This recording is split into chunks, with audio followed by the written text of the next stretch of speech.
All right, guys, we got a special, very, very, very special, not just special, we got a very, very, very special guest in the house. All right, we're talking about the the NFL Draft Analyst Extraordinaire, Cody Carpentier, everybody. Welcome to the show, Cody. Thank you so much for joining. You were at the Combine all week last week. We were just talking before the show that it was a long week. I can imagine how tired you are because not only are you there all week, but I know the work that you put into this stuff, man. I know you're paying attention to every detail. You know what I mean? And someone like me, who's looking at quarterback, I'm terrible at evaluating them, but I'm looking at running backs, I'm looking at wide receivers, I'm looking at tight ends a little bit as well. But you're looking at every position, okay? You're not just looking at these guys. So it's already a lot of work for me. I can't imagine what it's like for you. Hey, man, it's a fun process. I think we're blessed to be in the situation we are, where we get to cover these guys from a fantasy perspective and from an NFL perspective. And yeah, I mean, being at the combine for 6 days is second to nothing. It's enjoyable to get to talk to coaches, GMs one day. The next day, it's just I got a notepad here with notes from 224 prospects, and I didn't even hit Jeez. everybody. And it's just like it's.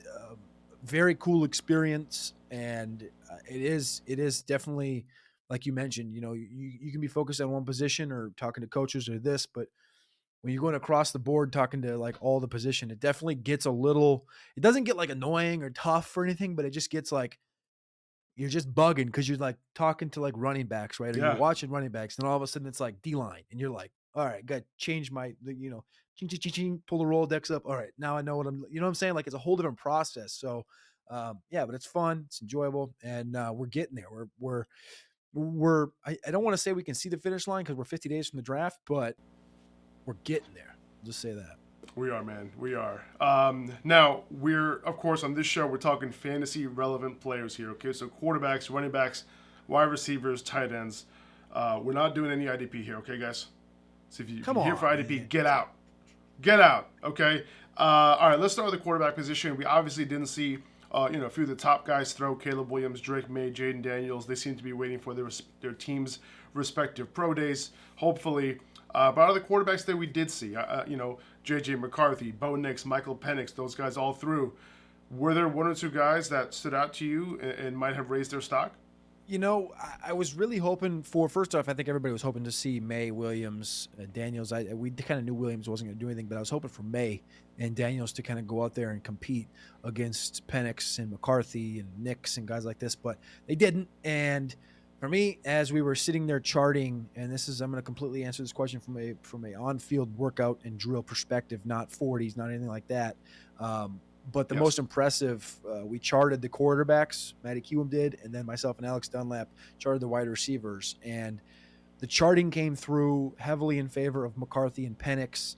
McCarthy had the most top graded throws, which were good to great throws, and the least fine to bad throws out of the group. And he was the highest graded with a score of 50 out of 75. So McCarthy had the best day on that perspective as far as being efficient, accurate, consistent. And Penix was closely behind. Penix easily has the best ball. You could argue maybe the best ball in the class, but the consistency on some middle outbreaking routes, on some stuff, it's weird. He's very accurate, very solid downfield, but there are some spots in the near side that he does struggle with a little bit. But so I would say the winner here at the quarterback position was definitely McCarthy. And I was kind of disappointed in Bo Nix. Bo Nix kind of feels like he took, down at the Senior Bowl, him and Penix were disappointing, and it felt like Penix at least answered and came back and bounced back at the Combine. Nix doesn't feel like he quite bounced back at the NFL Combine. Yeah, it seems like J.J. McCarthy is pretty much a first round lock at this point, and it seems like Penix might have, vaulted himself into a first round lock potentially. We'll Yeah. see, maybe towards middle end of first round. But Bo Nix, man, we know draft capital is everything for quarterbacks, right? The first round is really where it's at.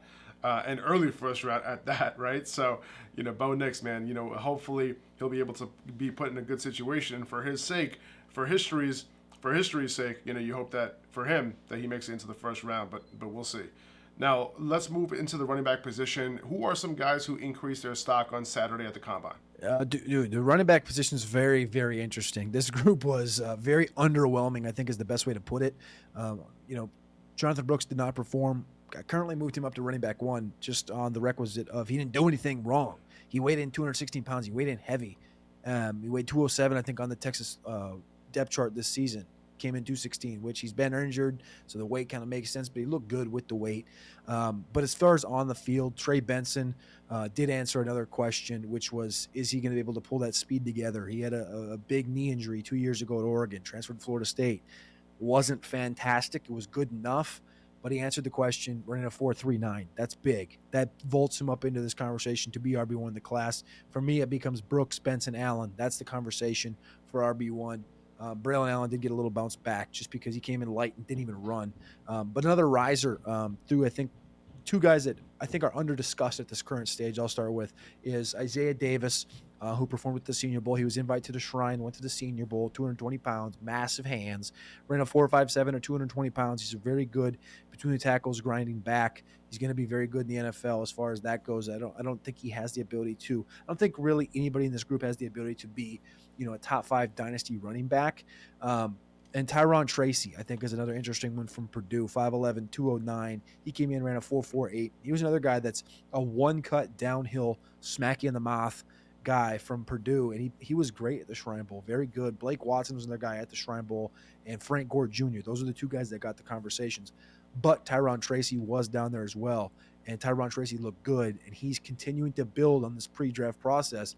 And just by this class having disappointing players like Dylan Johnson from Washington running a 4.68, Audric Estime running the 4.7s, guys like this just getting a slow nick down, it's allowing Tyrone Tracy to jump up, and it's allowing Isaiah Davis to jump up with their respectable ages of 21, 22, and their massive size 209 and 219. It's leaving the door open for some guys that aren't being conversed enough about. Yeah, and you mentioned Isaiah Davis, of course, from the FCS. And for me personally, if I'm looking at anybody coming out of the FCS, they better stand out, right? Because if they don't stand out in the FCS, I don't want to bother. However, Isaiah Davis did stand out, man. He was the FCS's number 1 graded running back by PFF, 94.6, 90-plus grade each of his 4 years in college. And among the 8 running backs with 200 or more carries in the FCS, he was first in yards after contact per attempt, and first in missed tackles forced per rush. And so it's one of those things where it's like, all right, well, this guy stood out. The metrics I care about, he stood out. So the fact that he was able to do his thing, at the combine for the most part and kind of help himself, that's great. Obviously, Isaac Guerendo, somebody, who also didn't really, he's not a big name, right?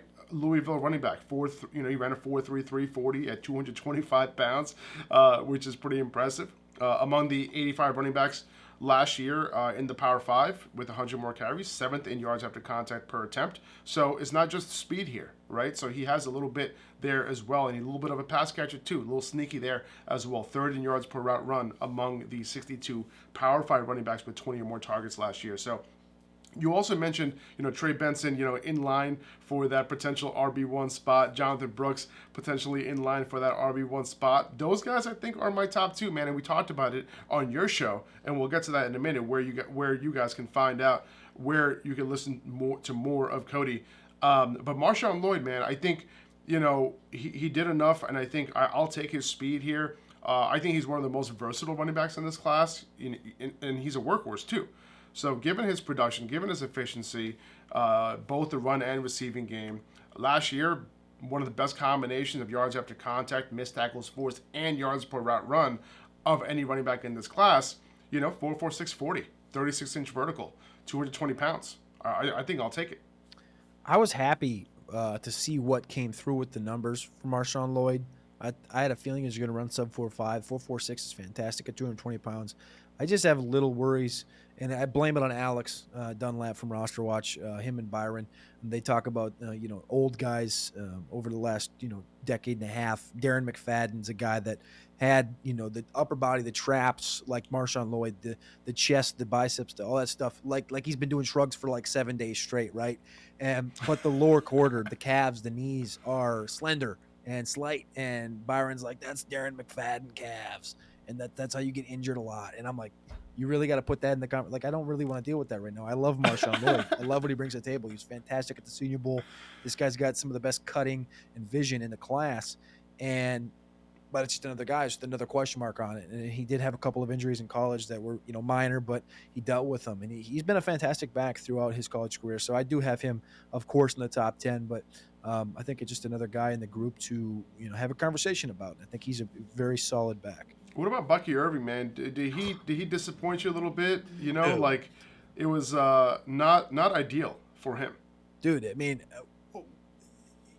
we knew he was going to be smaller, but it's kind of the inverse Adonai Mitchell. We'll talk about receivers in a minute, but if it's like the inverse Adonai Mitchell. Adonai, you thought was going to run 4.50, 4.51. He runs 4.34. Bucky, you watch the tape and you're like, man, this cat's about to run 4.34. He's about to put himself in the top 5. And 4.55. And 192 pounds. And I'm like, oh, no. Mm-hmm. Like, the tape's fine. It's not electrically fantastic. I thought it was going to be. The numbers were going to be a little bit better. He's got shorter wingspan, shorter arms than a majority of these running backs in this class.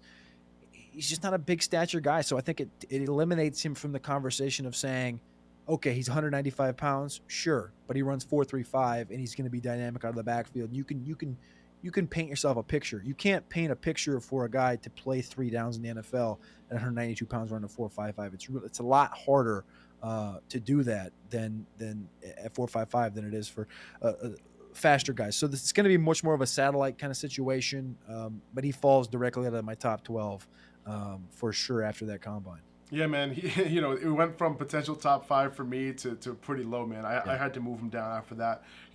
This type of performance at the combine, this type of lack of, I guess athleticism, you could say, if you put it all together, most running backs, need a lot better than that. So, if I were you guys, I would be moving Bucky Irving outside of my top 24 in rookie drafts for sure, very easily. All right, let's move on to wide receivers. So many fast and athletic wide receivers, man, in this class. It's crazy. And I want to start with Xavier Worthy real quick. He broke the 40 record, obviously, blazing 4.21. He also had the 41-inch vertical. His teammate, like you mentioned, A.D. Mitchell, also went crazy. He's bigger, 6'2", 205. Very impressive showing, right?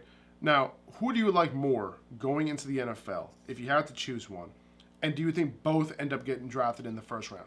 If I'm an NFL team, putting you on the spot here, Cody. If I'm an NFL team, I'm drafting probably Xavier Worthy because that speed's different, and he's not just a one-trick. He's not just a John Ross. He's not just a Dre Archer. He's not just these guys that doesn't have true receiving talent. This guy had 900 plus yards as a true freshman at Texas, and he has route nuance. He has not quite Tank Dell level separation and skating in the breaks and in the routes, but he's very good at it.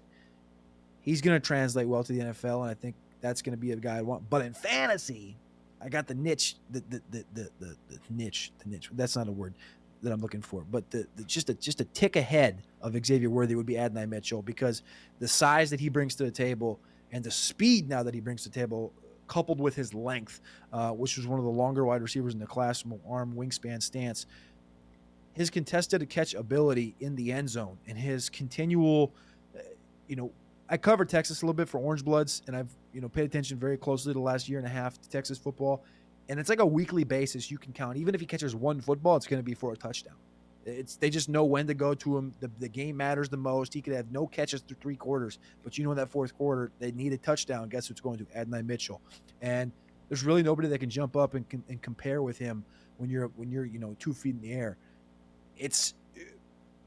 I think the most similar to Marv in the class from a contested catch standpoint is Adonai Mitchell. Keon Coleman's pretty damn good at it, but it's Adonai Mitchell. And in fantasy football, touchdowns are they're not projectable, but in the NFL, separating at will, utilizing your speed slow and fast in and out of routes, and just being a all-around baller, a superstar, are things that Adonai has in his tool bag, and I think that's going to help him advance and score more fantasy points overall than does a Worthy, who will have boom bust and high volatility in the league.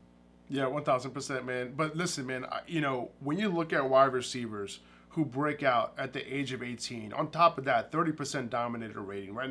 He didn't just hit 20 as a freshman; he hit 30 as a freshman. Yeah. Okay, and then you combine that with first-round draft capital, you're looking at a pretty high hit rate, with those guys. Yeah. Okay, so if I had to put my money on one of them, it would probably be Xavier Worthy because of that on paper.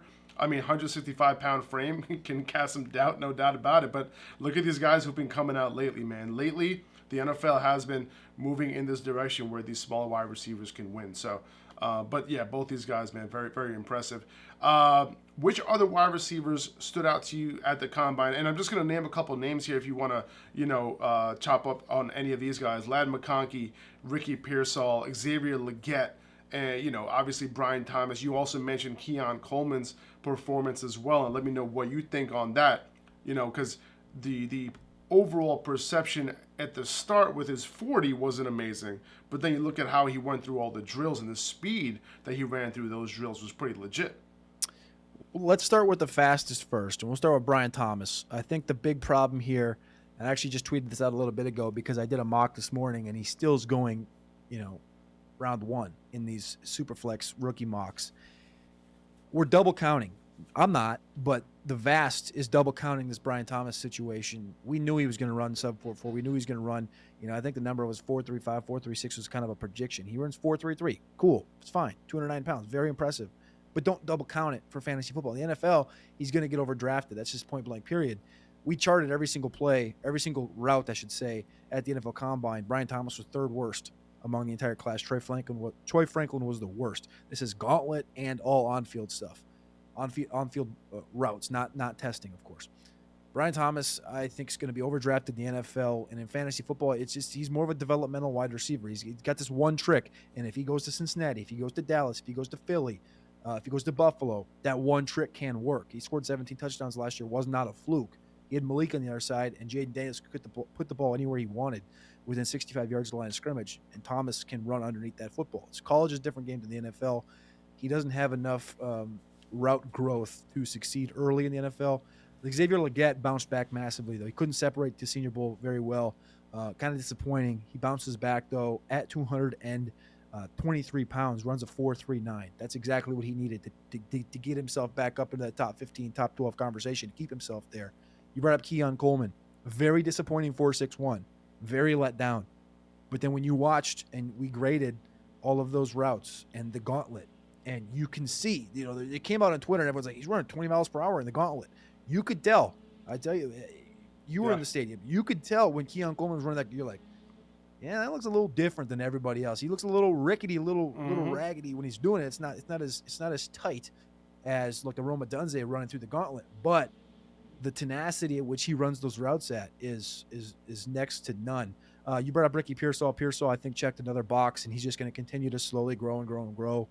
I want to see him land in Pittsburgh. That'd be mighty fine for a guy of his situation. The one guy I want to mention, though, is Brenden Rice. Brenden Rice from USC, 6'2", 212, had a very good Senior Bowl, but he ran 4.50. I think you're going to get a discount just on the conversation because he didn't run 4.49 or 4.48. He ran 4.50.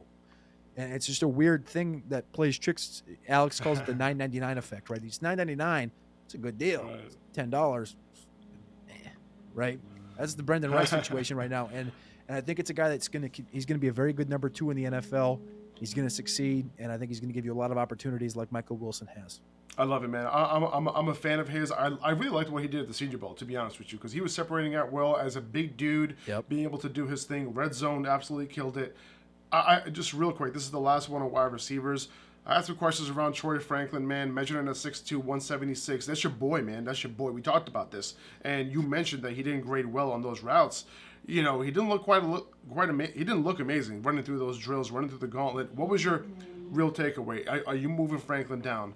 Because I know you're high on him. Franklin's the biggest dropper, so this conversation is very tough because a month and a half ago I was low on Troy Franklin. I had him closer to wide receiver 10 than I did 4. And I let Matty Q tell me, you got to go back and watch. You got to go back and watch. And so I go back and I watch, and I'm like looking for these things. And generally when you do this through the process, and you have your first analysis and you go back and you're told, go back and look at these things. It changes my whole viewpoint. And I moved him up to wide receiver 4. Yeah. So I was initially out, then I was in. And then the combine comes around and he's an inch shorter. He's 10 pounds lighter. He runs a 10th slower. Supposed to be 4.3, ran a 4.41. One of the slowest 10-yard splits among the whole class.